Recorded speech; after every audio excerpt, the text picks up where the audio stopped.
Hey, how's it going? Not too far from where I'm sitting. In fact, very close. It's about 0.2 of a mile, I think. There is a double track. Freight trains run on that track 24 hours a day. Sometimes there's 2 or 3 an hour that go through, and sometimes they go through at a pretty good clip. Sometimes they go slow, and sometimes about once a year or twice a year, they park right there and block the road, and we've got to go around them. And they sit there sometimes for a couple of hours. But here's the thing. When that train is coming down the track, I can hear the whistle. Sometimes it goes off while I'm doing these recordings, and sometimes I can hear it in the background. There is no disputing the fact that those large freight trains of 40, 45, 50 cars going by are going by on that track. That is truth. That is absolute, irrefutable truth. And there is such a thing as absolute, irrefutable truth. Trouble is, we've got people today who want to say, no, there is no absolute truth, which if you think about it, that statement's a contradiction. So what are we to do with that, particularly when it comes to Jesus, when it comes to the scriptures? Is there absolute truth, or is all truth relative and subjective, that you can have your truth and I can have mine? Speaking of truth, I don't know if it's getting picked up now, but I can hear the freight train coming down the track. Now, if you don't think there is such a thing as absolute truth, would you like to go over and stand on that track with me and we'll have a discussion about it? Because the absolute truth is that train's a-coming. But that's what we're going to look at today in this lesson, dealing with absolute truth. So get your Bibles, open up to John chapter 8, verses 31 and 32. We'll also look at John chapter 14, verse 16, and other scriptures. And remember, if you're not careful, you might just learn something before we're done. So let's get started. Oh, and the train out there on the track? That's the absolute truth.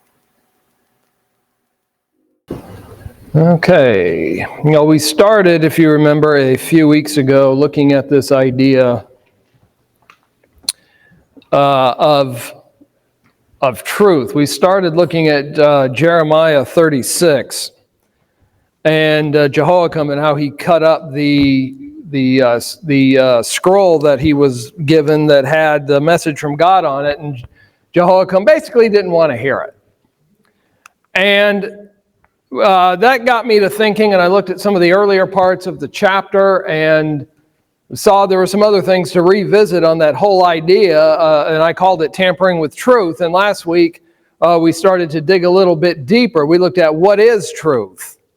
And we looked at Jesus before Pilate, and how Pilate, and they're having this exchange. Pilate is interrogating Jesus, and Jesus says, I came to bear witness of the truth. And Pilate asked him, what is truth?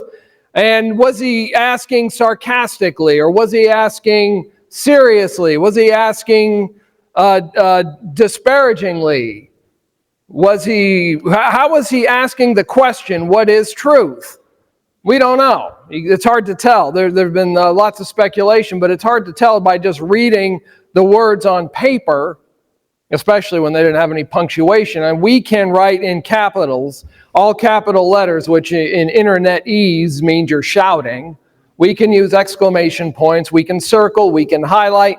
We can emphasize things in certain ways. But Pilate, or rather the first century writers, didn't have that. So Pilate asked, what is truth? And we're not sure what his tone was exactly. I tend to lean towards him being somewhat serious, not cynical, not sarcastic, because I think he wants to get to the bottom of it. This is a painting that's well known by an Italian artist. It's called Behold the Man in English. And it's Pilate, of course, and he's looking down at the crowd, and here, I've got the man here. What do you want me to do with him? Because remember, he was trying to find a way to get Jesus off. He sought to release him. And Pilate, remember, growing up in a pagan culture, there's a legend that he might have been born in Scotland. That's legend. We don't know for sure, one way or the other. But he grew up in a Roman culture, and the Romans were the great copycats. They stole their religious ideas from the Greeks. The Greeks had all gods for various things, and all the planets are named after the Roman version of those gods. The Greeks had Hermes, while the Romans had Mercury, the messenger of the gods. Aphrodite became Venus. Neptune was the god of the seas. And so you've got all these gods, and all the way out there, all by itself, recently demoted Pluto, which is their version of Hades, the god of the underworld. And so he's grown up in that idea. Now here he is in Palestine, or Judea, and this is not the choices of assignments. I've always pictured him as a sort of frustrated government bureaucrat who thinks he should be in Athens or in Alexandria or in Rome advising the emperor. And here I am stuck out here. When my dad was in the military in the 60s and 70s, the joke was that if you got your CO mad at you, you'd probably wind up in Greenland. If you got him really mad, you might wind up in that Southeast Asian paradise called Vietnam. And Lyndon Johnson actually threatened some people, a couple of stewards on Air Force One with that once. But that this is what he thinks. Who did I make mad to end up out here? And he was normally in Caesarea on the coast. That was a little more bearable. But whenever there was a problem or large crowds expected in Jerusalem, typically he would come in with extra troops to be the muscle if they had a problem, such as at Passover. So normally he's not there. This is just how he just happens to be there to help keep order and to make sure that whatever these Jews are going to do for their Passover, that everything goes smooth. That's what he's trying to do. So he's lived for many years with these pagan religions. He's the governor of a Roman this area here. The governor, ruthless Roman, and he is probably pretty ruthless himself. And here now he's out here. What's he supposed to do? And I got this Jewish teacher in front of me talking about truth. What's all that about? Now, I won my actual very first stage role. I played Pontius Pilate in a play, and I just didn't know anything about acting at the time. I just went out and did the lines. But since then, I've learned about researching roles, and I once found a list of movies and some plays and all the actors that had played Pontius Pilate. And they've played him everywhere from kind of a bumbling, stumbling, indecisive bureaucrat who they put him out there to get rid of him, to someone who's decisive, but he's out here in a place where he doesn't want to be, so he's just trying to do the job and keep things under control. You can kind of take your pick how you want to see him. But now he's faced with this question: what is truth? Is there such a thing as truth? Is there any way we can know absolute truth? If indeed truth does exist, can we know it at all? And then can anyone know truth with any kind of certainty? Is truth even important? It's a good question in this day and time. I'd say truth is important because what you believe to be true is important. What you believe to be true will determine how you see life and how you live life.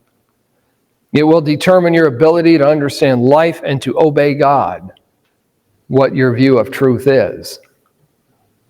Jesus said, as we just saw to the Jews, he said, if you believe in me, if you hold to my teachings, you are really my disciples.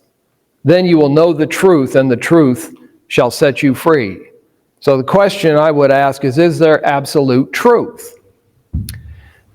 There are those who don't think there is. What's true for you may not be true for me. Truth is all relative. In fact, I have an article in my files about truth is just relative. Honesty, however, is not. Think about that. Truth is subjective. Truth is subjective, but honesty isn't. Don't you have to have one to have the other? I would think so. But here's the thing. Somebody who says, well, truth is subjective. There is no such thing as real absolute truth. I want them to ask me, there's two ways I'd like to handle this. One I've told you about before. Someone who denies absolute truth, I'd like to remove the discussion over here to the railroad track while one of those freight trains is coming and have the discussion. Okay, my truth is there's a 45-car freight train barreling down on us. What's your truth? Do you want to stand here and discuss this? The other thing I'd like to do when the ones who don't believe there's absolute truth, what's the best way to get to Indianapolis?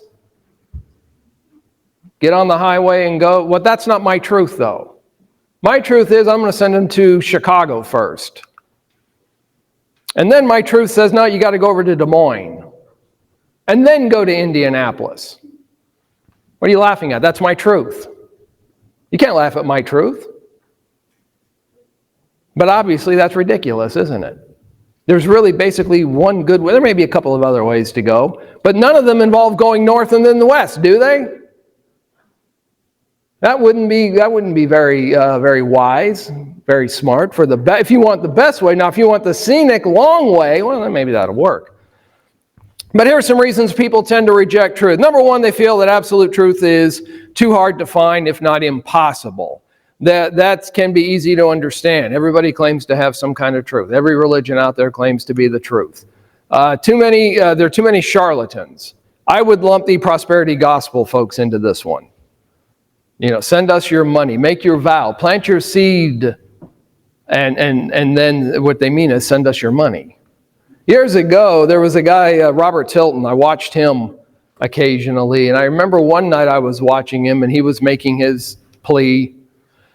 And he said out there somewhere there was a businessman that needed to make a $10,000 vow. He always called them vows. And if you make this vow, he said, God told me to give you my favorite necktie. I like neckties, he said, and I'll give you my favorite necktie. Now, when you send the vow in, he said, make sure you identify yourself so I know to send you the necktie.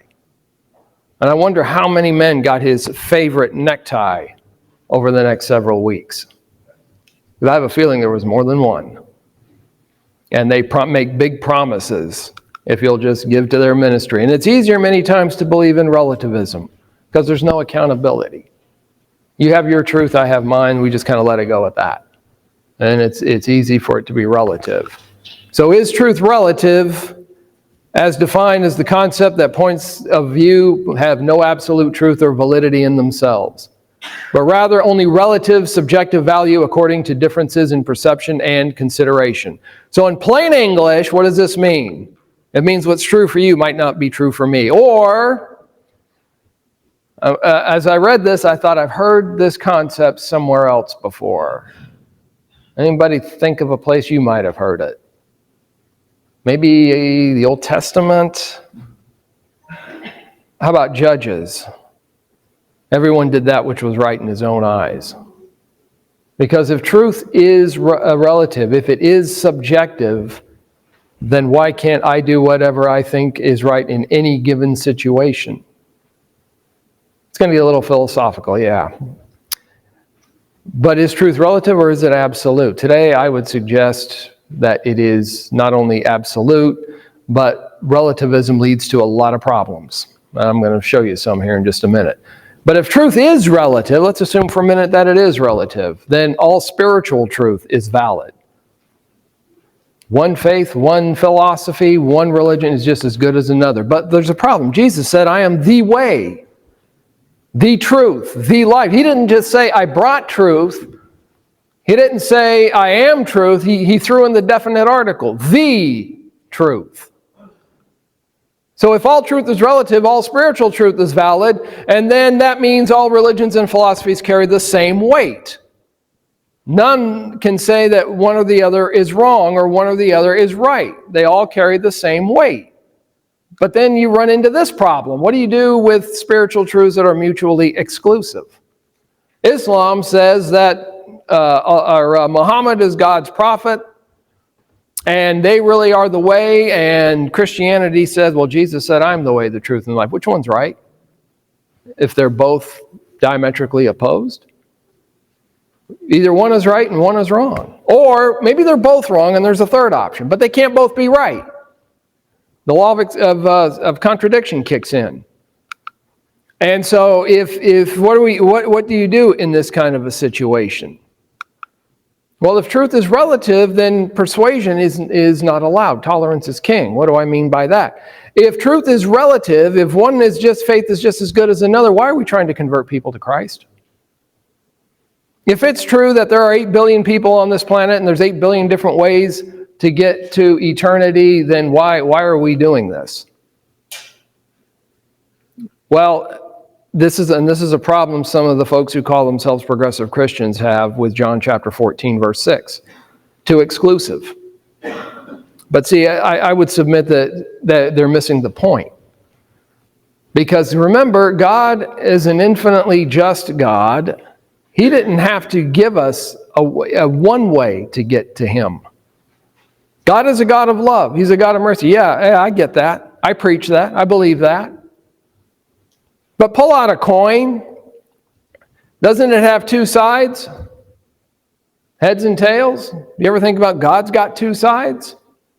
Love and mercy and grace. Flip that coin over. What do you get? Judgment, righteousness, justice. Which side of the coin do you want? See, that's the difference. I can take a coin and I flip it. It's 50-50 chance it's going to come up heads. But with God, I can make the call and know which one of those sides I'm getting. Because God offers us the peace and the mercy and the grace, but we have to accept it on God's terms. Here's some points to ponder if truth is relative. If you are as tolerant as you claim, then you have no right to judge my position as being invalid, even if you don't agree with it. So, in other words, my my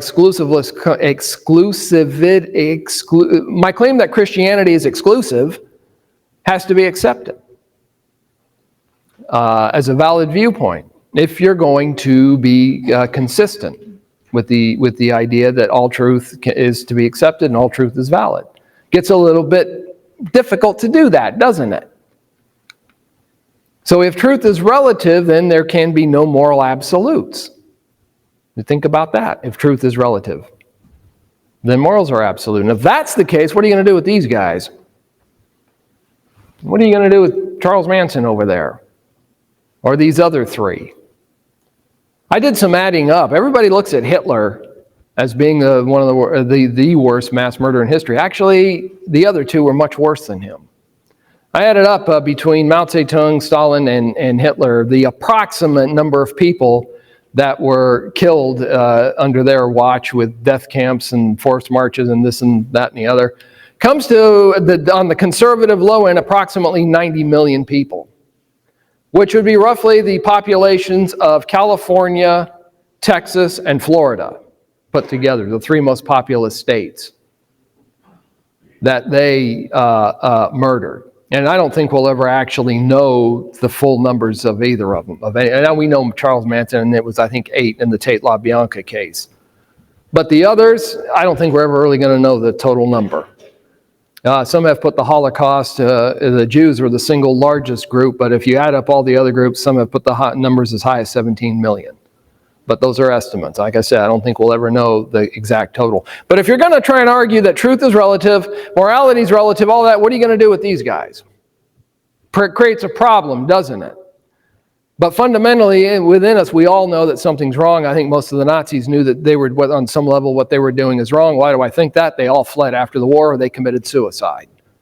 Most of them didn't wait around. Some of them did get captured, but they didn't wait around. They got out of there. And so, what do we do with it then? So, but if truth is absolute, and if we can find truth, it can be found. That means that there is a standard of truth. In fact, someone who tries to tell you that evil, and I thought this was novel, a guy named Frank Turek, that when someone says, I don't believe in God, why not? Well, because of all the evil in the world. You know that evil is actually an argument in favor of God. Because you can't have evil unless you have good. You can have good, but not evil. But to have evil, you have to have some kind of a standard. Truth must be objective, true for all people, universal, true in all places and constant, true for all times. I've left my tape measure at the house, but if I get that tape measure out, how many inches are in a foot in America? That's the audience participation part. 12 inches, right. Now, when I was in Canada, how many inches were in a foot? Would you believe 12 inches? It's the same. I can go anywhere in the world and it's 12 inches. Now, some people in the world may not know that because most of the world except us uses metric. I think it's 2.5 centimeters to the inch, if I remember right, to do a conversion. But whatever it is, 10 millimeters equals a centimeter anywhere in the world. It is true for everybody. That is a universal truth. There's no arguing about it. There's also the story, and this is attributed to Abraham Lincoln. It's been attributed to various people. Having a discussion with someone, asked, how many legs does a cow have? Answer is 4. Okay, what if we call the tail a leg? How many then? How many say 4? How many would say 5? Well, the answer is 4. Why? Because calling the tail a leg doesn't make it a leg.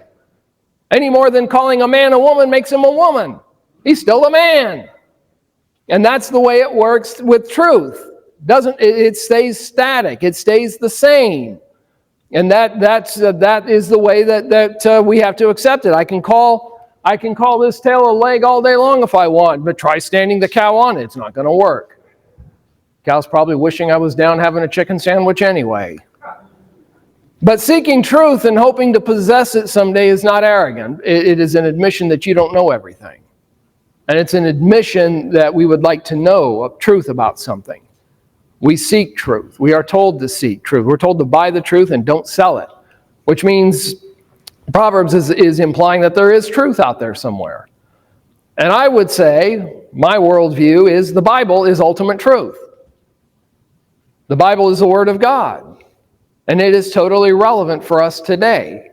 It is something that we today can still use. But it's old, it's ancient. Yeah, right. Aren't most of our problems as a society and as an individual old and ancient? Back in the Old Testament, they were fighting wars, and we got rid of war, right? Anybody got odds on the Ukraine and Russia? We have taken care of all the marital problems, right? We have taken care of all the corruption in government, right? Yeah, right. We still have all those problems. But you notice, and I always come back to Judges, the book of Judges. We have that cycle. But that cycle isn't limited to Judges. It is human history from the get-go, almost from the get-go, ever since the first sin. We get into trouble, God gets us out of it. Then as a nation and individuals, we're on the rise, a good moral people. Rome was actually pretty moral at the time Jesus was born, and then it plateaued, and then it started to go down. And that's what happens in Judges. Israel starts to go down. Then God has enough. Here come the Philistines, or here comes a famine, here comes whatever. Okay, oh Lord, get us out of this. We'll be good. Okay, and then he gets them out of it and sends them back home. And things are going good for a while, and then we start over. Doesn't that kind of look like human history to you? It does to me. That is what we tend to do. But in the Bible, if you look it up, and this is the New King James that I use, but truth, true, and truly appear about 338 times in the Bible, all through the Bible. Jesus said, I tell you the truth 80 times. And another 20 times, Jesus says, you have heard it said, but I say unto you. And then he gives them some other, a more elaborate teaching on something. Notice how many times, 338 times, 66 books. What is that, about 5 times a book, roughly, give or take? Any mathematicians can do that math in your head? I think I'm pretty close to accurate there. You think truth matters to God? Paul left Timothy in Ephesus. Why? Part of the reason was to implore some that they teach no other doctrine other than that which he had been taught. Do you think doctrine's important to God? I think it is. I think truth is important to God. God believes in truth.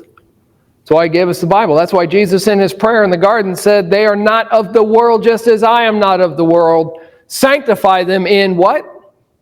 And notice, your truth, he said.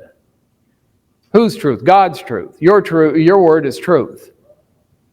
That's what Jesus wanted us to have. The disciples, and then by extension us, wanted us to be sanctified, set apart with God's truth, in God's truth.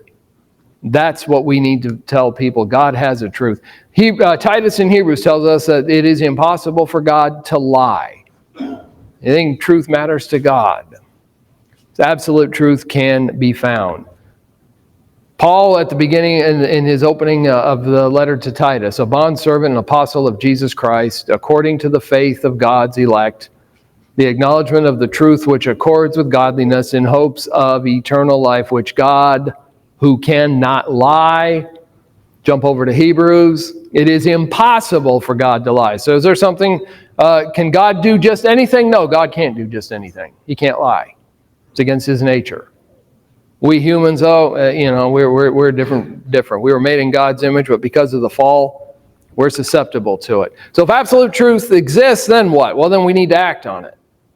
It sets us free. You shall know he said the truth. That means acting. That means doing something. It's a verb. Jesus said to the people who believed in him, you are truly my disciples if... Now, my grandmother always told me that if is a small word with a big meaning. If you remain, underline that, put circles around it, if you remain faithful to my teachings, and you will know the truth, and the truth will set you free. He didn't say you will know the truth so you can hold to my teachings. Hold to my teachings, then you will know the truth. That's where we find ultimate truth. That's where we find what God wants us to know. We find it through Jesus' words, through Jesus' teaching. Not only just reading, anybody can read them, but then the work begins when we go to implement them. That is where the work is going to it really starts there. If absolute truth exists, that means anything untrue has to be rejected. Anything that we might have believed before might have been rejected. Any falsehood would have to be rejected. So now you need to decide if Jesus was telling the truth or was he lying when he said, I am the way, the truth, and the life. Either he was lying, or he was out of his mind, or he was telling the truth. And he is the way, the truth, and the life. And I think there's enough evidence for us to look at to know that, number one, Jesus existed. Number two, there's enough evidence that we can weigh it out and decide, do I want to accept the truth that Jesus brings or not? I don't think there is a fourth, that argument that the New Testament documents are inconclusive. I don't buy that. I think it's pretty conclusive as to who Jesus is and what he did. Because if he's lying or he's in error, in which case he would be insane, then reject it. It's that simple. If Jesus is telling the truth, then you need to act on it. We all need to act on it. Everybody does, by coming to Christ, because then he is going to be the only way to get to God. But what about all these other ways? There are no other ways. Remember, God didn't have to give us any way. While we were still sinners, Christ died for us. While we were enemies of God, Paul says. Paul uses that word enemies. That's pretty strong. But Jesus still died for us, which means you have to reject other teachings that say they are the paths to God or that they lead to God. Remember, and Jesus said when he's responding to a question here from Thomas, show us the way. What are you talking about? Show us the way so we can go with you. Hey, I am the way, the truth, and the life. No one comes to the Father except through me. So what are you going to do with that? It's up to you. And notice his claims. I am the way, the way. He who follows in Jesus' footsteps is going down the sure path.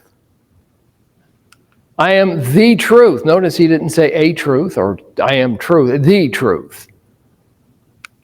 And the life.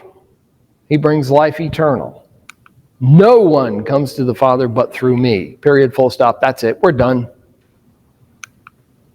So now what about commitments?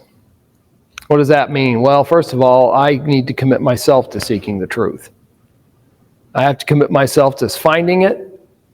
And once I find it, I need to act on it. 2 Timothy 4 tells us the time will come when they will not endure sound doctrine, but according to their own desires, because they have itching ears, they will heap up for themselves teachers. They will turn away their ears away from the truth and be turned aside to fables. I think this describes a lot of our modern progressive Christians. We were in a Facebook group several years ago for families that similar to ours, and there was one family in there that commented they had adopted a child from a culture where going to church, Christianity was very important. And they said, we went to a church or two, and the one they said we're not going back to because we didn't like what they had to say about same-sex marriage and about homosexuality. Now, I don't know what church they went to. I don't know what was said. I don't know what they were looking for. I can guess. But here's the thing. They started out going to church. Why? It's a cultural thing. Not seeking truth, not seeking a path to God, but it's just culture for the kid. That's why we're doing it. Now, that is good in the sense that they're going. And maybe some seeds will get planted, and a soul or two will be won. So it's a good thing that they're going. But just stop and think about that as a culture. I am looking for a church that preaches something that makes me comfortable. Okay, well, what about biblical truth? Well, I want to feel comfortable. I want to feel laid back. I don't want to go to church and hear what a horrible person. I want to be told I'm a great person. I want to be told I'm good. Who doesn't? How many of us, when we go to the doctor and we get the test results back, how many of us want to feel good and find out that the test results were negative, that everything's good, the blood sugar's good, the sodium's good, there's no cancer, we want a clean bill of health. But occasionally, doesn't the doctor have to give you bad news? Here's what we found. Here's the treatment options. Here's what we found. All have sinned and fallen short of the glory of God. That's the bad news. Yeah, that includes you. That includes me. My righteousness is as a filthy rag. Your righteousness is as a filthy rag. But the good news is God so loved the world that he gave his only begotten Son. So there's the treatment option, if you will. There's the cure. You just have to take that cure. Sometimes truth is going to be painful. How many of us had to change beliefs once we started studying the Bible and realized what it actually said to become a Christian? I had thought that sinner's prayer did it when I was about, 17, somewhere around there. And then in a discussion with a roommate in college, he said, okay, show me in the Bible where you find that. Yeah, it's me. I got this cord on. I was, backed over here into the corner. Let's see. It's got to be in here somewhere. Oh, wait, no, it's not there. And people that I have known that have said, you know what, I'm having a real hard time with this because that means everything I learned here at the XYZ church is wrong. And that my parents were wrong, grandparents were wrong. Yeah, but don't you think if Grandma was here, she'd want you to listen to this and act on it? The truth can be unpleasant because we don't want to have to face the truth about our past. We don't want to have to look at ourselves. We don't have to look at our failures. We don't have to say that we're wrong. But sometimes that has to be done. And that means, okay, I've studied the Bible. I see what I actually have to do to become a Christian. I see what God expects of me to live every day. I got to make some changes here. I have to commit myself to living the truth. Not just learning it, not just memorizing it. I have to commit to learning it, or to living it. Which means that this is going to be hard to do sometimes because truth is not just something you know. You have to practice it. Christianity is something to be practiced because believers are called to maturity. We are called to mature, to grow in our faith, just like our children. When we bring them home at 8 pounds, 6 pounds, whatever they weighed, and they start to grow. We expect that. But spiritually, it seems like we're surprised when people grow. Ephesians 4 says, we should no longer be children tossed to and fro, carried about with every wind of doctrine by the trickery of men and the cunning craftiness of deceitful plotting. No longer be children. You notice how children can believe about anything you tell them? I know somebody growing up from about the kindergarten, first grade up to, third, fourth grade, somewhere in there, believed that a parent during all this time was in her 20s, the same age for 4 years in a row. Now, sure, I'd like to be the same age for 4 years in a row, but it doesn't work that way. But when you got a little kid like that, they're going to believe you. Children will believe. Now, adults, we need to be a little bit more discerning. We need to be a little more studious. We have to commit to believing the truth. We have to commit to knowing it, to living it, to believing it. And this isn't always easy because on the surface, to accept truth, I have to reject it. Here again, I have to reject what I was raised with. I have to reject what I thought before. So what must be emphasized here is that you have to choose to believe Jesus at the expense of everything else. Doesn't that have something to do with counting the cost? What do I do with that? What am I going to do with Jesus, with what he has taught? I've got to make that decision. I can only make it for me. I can't make it for you or anybody else. Jesus promised that obeying the truth will lead to spiritual freedom. It'll allow you to enjoy all the benefits God has for you. And he promised he would give you a full life in him. Jesus said, I am the way, the truth, and the life. He promised a home in heaven. Now, do you believe that? Do you believe that there is absolute truth? Because with Jesus, he made that claim. So you have to decide whether he was telling the truth. Was he crazy or was he a liar? Was it one or the other? One of those three. If you believe he was telling the truth, then why don't you act on it? By faith, you be immersed, you be baptized to have your sins forgiven, raised up out of the watery grave to walk a new life. So this morning, if you're ready to do that, or if you just need prayers for the church, we're here to help. We're here as a family. And if we can help you in any way, we would love to do that. And if you're subject to that invitation, we invite you to respond as we stand and as we sing.